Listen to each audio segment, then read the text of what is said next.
Сәлеметсіздер ме, құрметті оқырмандар? Бірінші сыныптың ана тілі сабағы 95-ші сабақ. Сабақтың тақырыбы заттың санын білдіретін сөздер.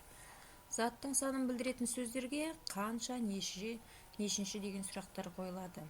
Қанша, мысалы, 2, қанша бала, 2 бала, нешінші сынып, 1-ші сынып деген сияқты сөздерді ішінде сан есім кездеседі. Жаттығудағы бірінші жаттығу өлеңді мәнерлеп оқы дейді. Нұрхан Жанаевтың өлеңі екен. Мұқият тыңдайық. Бір ауылда 3 бала, олар құрдас 3 жаста. Бірақ олардың қылықтары 3 басқа. Біріншісі шың кетпе, киіп кетсең жылайды. Екіншісі бір қыңыр, ақыл айтсаң тулайды. Үшіншісі елгесек, бәрімізге ұнайды. Өлеңде не туралы айтылған? Өлеңде 3 бала дейді. 3 баланың мінезі туралы айтылған екен. Үшеуі бірдей емес, жастары бірдей, құрдас дейді, бірақ үшеуі 3 түрлі дейді. Өлеңдегі балалар туралы өз ойыңды айт. Кәне, өлеңдегі балалар туралы өз ойларыңызды ортаға салыңыздаршы. Яғни, әртүрлі балалар болады да, бірі қыңыр дейді. Қыңыр деген, яғни, айтқан тілді алғысы келмейді.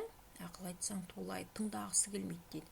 Ал біреуі шың кетпе дейді. Шың кетпе деп тұрғаны бұл біреу тиіп кетті деп үнемі арыздап, үнемі жыланып жүреді екен.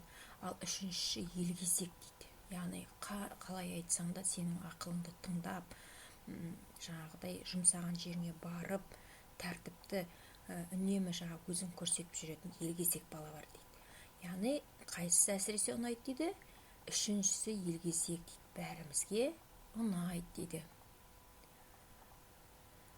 Ендеше балалардың мінездері әртүрлі екен. Сонда да қандай мінезіміз болса да, ерке болсақ та, қыңыр болсақ та, үнемі өзімізді жақсы жағына дұрыстау керекпіз.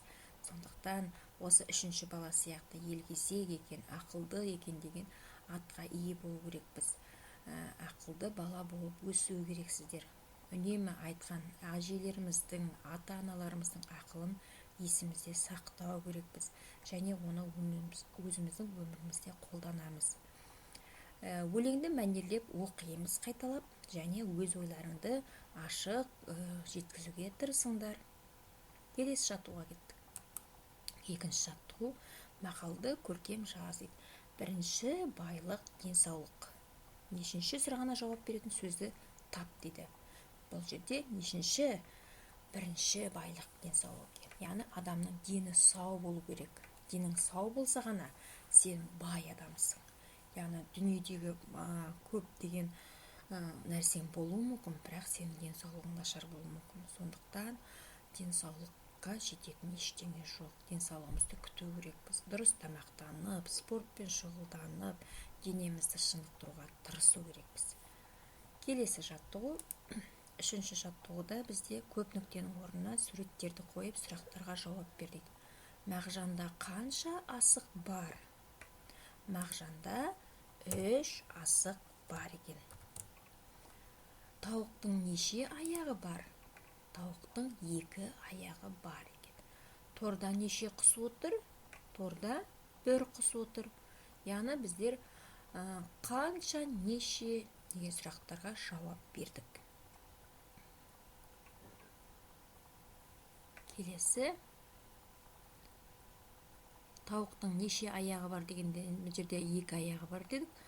Тауық бұл жерде бізде 4 берілген. Мысалы, 4-інің аяғын сұрайтын болса, онда 8 аяғы бар деп айтуымызға болады. Енді жалпы бір тауықтың 2 аяғы бар да. Келесі дәптерге қарайық. Заттың санын білдіретін сөздер. Бөлік және екінші деген сөздерді көркем етіп жазуымыз керек. Сұрақтарға жауап жаз дейді. Сен неше жастасың?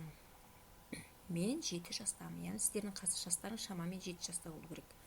Келесі жылы неше жасқа толасың? Келесі жылы, яғни 1 жасқа көтерілеміз да, өсеміз. Келесі жылы 8 жасқа толамын деп жауап беріңдер. Сыныбыңда неше оқушы бар? Сыныбымда 26 оқушы бар.